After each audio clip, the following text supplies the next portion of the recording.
सभी भक्तों और ईश्वर की संतानों को मेरा कोटि कोटि नमन तथा कोटि कोटि प्रणाम। आशा है कि सभी का जीवन सकुशल और मंगलमय रहे। चल रहा है। जैसा कि हम सब जानते हैं कि हमने गीता अध्ययन का आरंभ किया था। हम गीता के हिंदी अनुवाद का अध्ययन कर रहे हैं, जिसमें आज हम अष्टम अध्याय का अध्ययन करेंगे। तो चले शुरू करते हैं। अक्षर और ब्रह्मा दोनों शब्द भगवान के सगुण और निर्गुण दोनों ही रूपों के वाचक हैं तथा भगवान का नाम ओम है, उसे भी अक्षर और ब्रह्मा कहते हैं। इस अध्याय में भगवान के सगुण निर्गुण रूप का और ओमकार का वर्णन है, इसीलिए इस अध्याय का नाम अक्षर ब्रह्मा योग रखा गया है। प्रसंग: भगवान को जानने की बात का रहस्य भली भांति न समझने के कारण इस 8वें अध्याय के आरंभ में पहले 2 श्लोकों में अर्जुन उपर्युक्त सातों विषयों को समझाने के लिए भगवान से 7 प्रश्न करते हैं। अर्जुन ने कहा, हे पुरुषोत्तम, वे ब्रह्मा क्या है, अध्यात्म क्या है, कर्म क्या है, अधिभूत का नाम से क्या कहा गया है और अधिदेव किसको कहते हैं। हे मधुसूदन, यहाँ अधियज्ञ कौन है और वे इस शरीर में कैसे हैं तथा युक्त चित्त वाले पुरुषों द्वारा अंत समय में आप किस प्रकार जानने में आते हैं।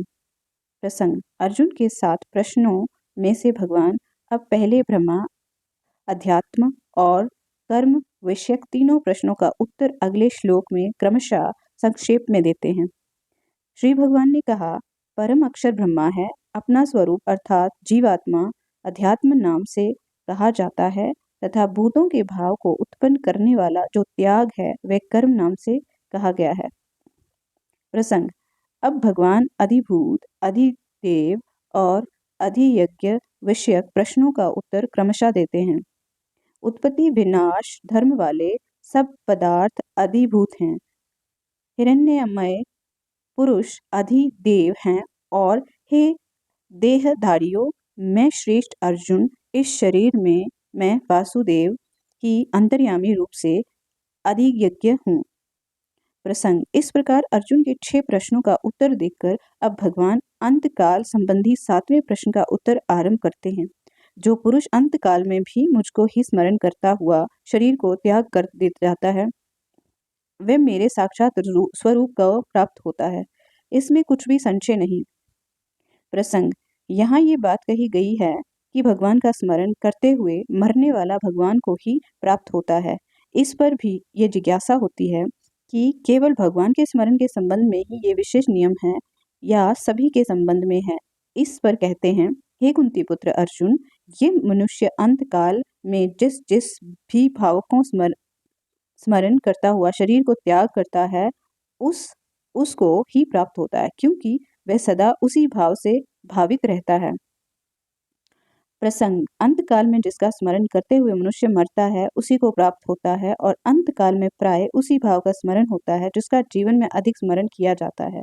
ये निर्णय हो जाने पर भगवत प्राप्ति चाहने वाले के लिए अंतकाल में भगवान का स्मरण रखना अत्यंत आवश्यक हो जाता है और अंतकाल अचानक ही कब आ जाए इसका कुछ पता नहीं है। अतएव अब भगवान निरंतर भजन करते हुए ही युद्ध करने के लिए अर्जुन को आदेश करते हैं। इसीलिए हे अर्जुन, तू सब समय में निरंतर मेरा स्मरण कर और युद्ध भी कर। इस प्रकार मुझ में अर्पण किए हुए मन बुद्धि से युक्त होकर तू निसंदेह मुझको ही प्राप्त होगा। प्रसंग: 5वें श्लोक में भगवान का चिंतन करते करते मरने वाले मनुष्यों की गति का वर्णन करके अर्जुन के 7वें प्रश्न का संक्षेप में उत्तर दिया गया।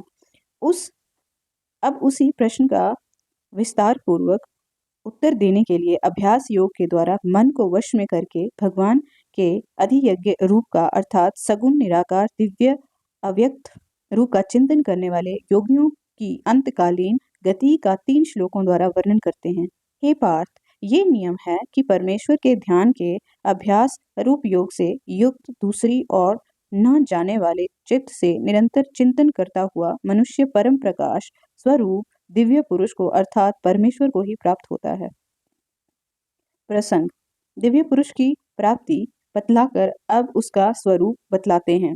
जो पुरुष सर्वज्ञ, अनादि, सबके नियंता सूक्ष्म है से भी अति सूक्ष्म, सबके धारण पोषण करने वाले अचिंत्य स्वरूप सूर्य के सदृश नित्य चेतन प्रकाश रूप और अविद्या से अति परे शुद्ध सच्चिदानंदगण परमेश्वर का स्मरण करता है।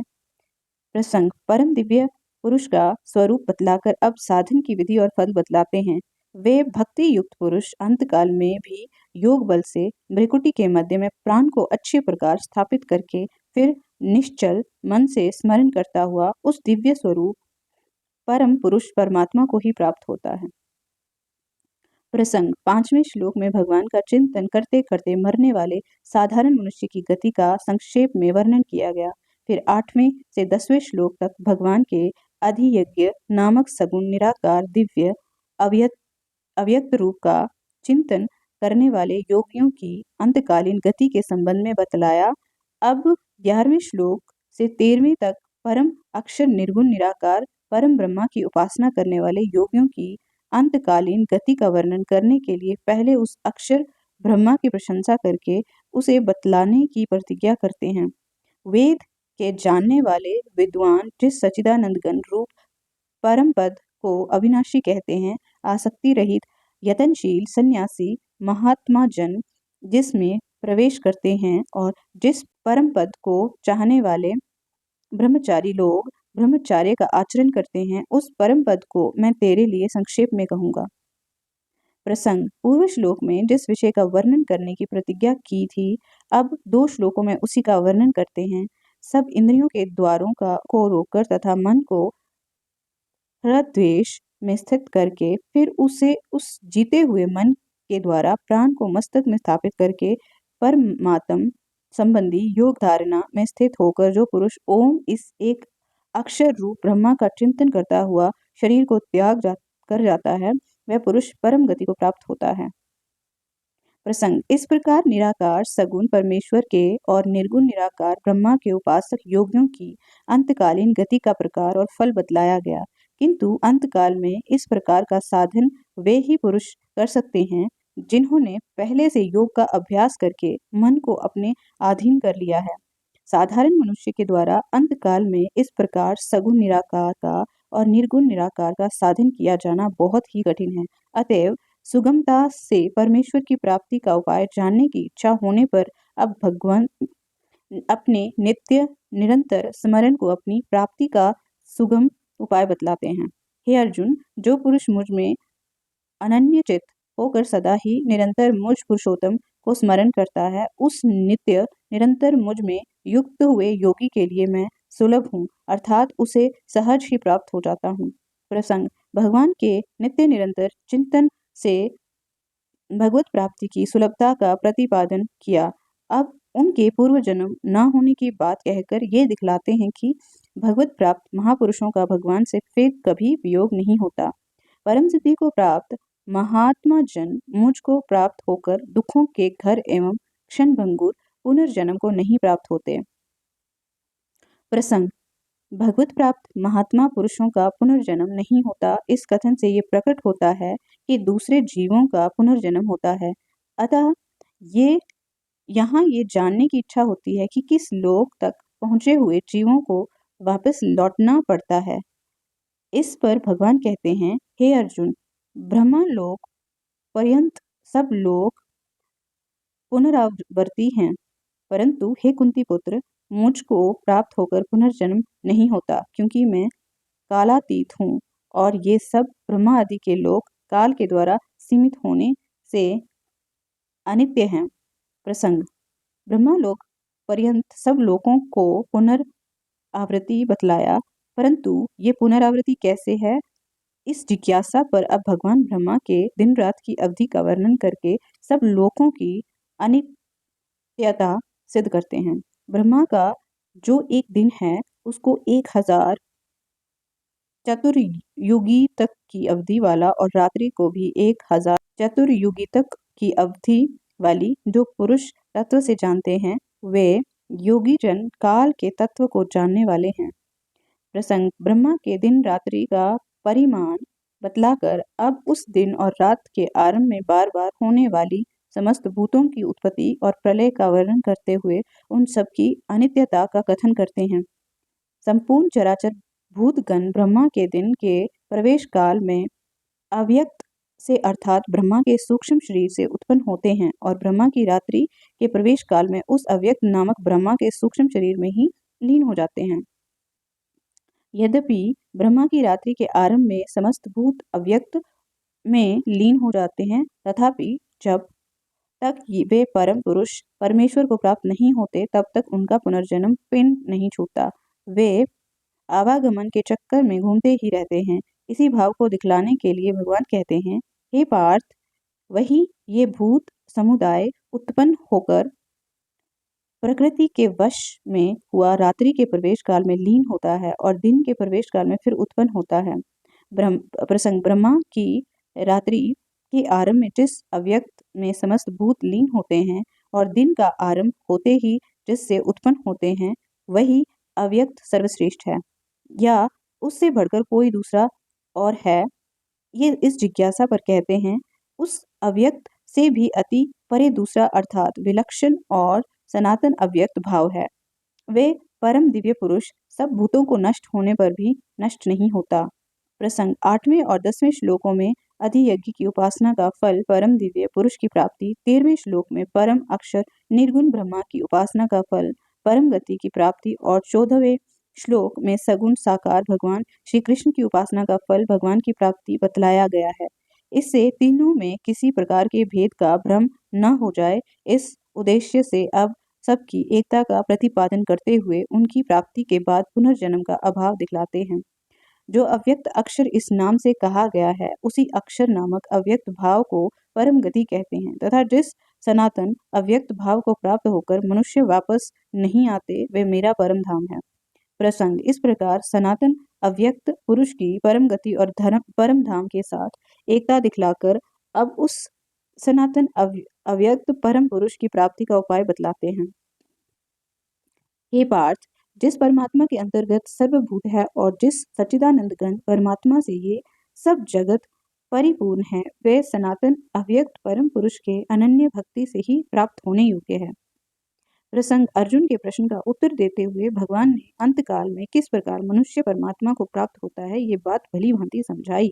प्रसंग वश ये बात अब भी कही कि भगवत प्राप्ति न होने पर ब्रह्मलोक तक पहुंचकर भी जीव आवागमन के चक्कर में से नहीं छूटता, परंतु वहां ये बात नहीं कही गई कि जो वापस न लौटने वाले स्थान को प्राप्त होते हैं, वे किस रास्ते से और कैसे जाते हैं, तथा इसी प्रकार जो वापस लौटने वाले स्थानों को प्राप्त होते हैं, वे किस रास्ते से जाते हैं। अतः इन दोनों मार्गों का वर्णन करने के लिए भगवान प्रस्तावना करते हैं। हे अर्जुन, जिस काल में शरीर त्याग कर गए हुए योगी जन तो वापस न लौटने वाली गति को और जिस काल में गए हुए वापस लौटने वाली गति को ही प्राप्त होते हैं, उस काल को अर्थात दोनों मार्गों को कहूंगा। प्रसंग पूर्व श्लोक में जिन दो मार्गों का वर्णन करने की प्रतिज्ञा की गई, उनमें से जिस मार्ग से गए हुए साधक वापस नहीं लौटते, उनका वर्णन पहले किया जाता है। जिस मार्ग में ज्योतिर्मय अग्नि अभिमानी देवता और दिन का अभिमानी देवता है, शुक्ल पक्ष का अभिमानी देवता है और उत्तरायण के 6 महीनों का अभिमानी देवता है, उस मार्ग में मरकर जाने गए हुए ब्रह्मावेत्ता योगी जन उपर्युक्त देवताओं द्वारा कर्म से ले जाए जाकर ब्रह्मा को प्राप्त होते हैं। प्रसंग इस प्रकार वापस न लौटने वालों के मार्ग का वर्णन करके अब जिस मार्ग से गए हुए साधक वापस लौटते हैं, उसका वर्णन किया जाता है।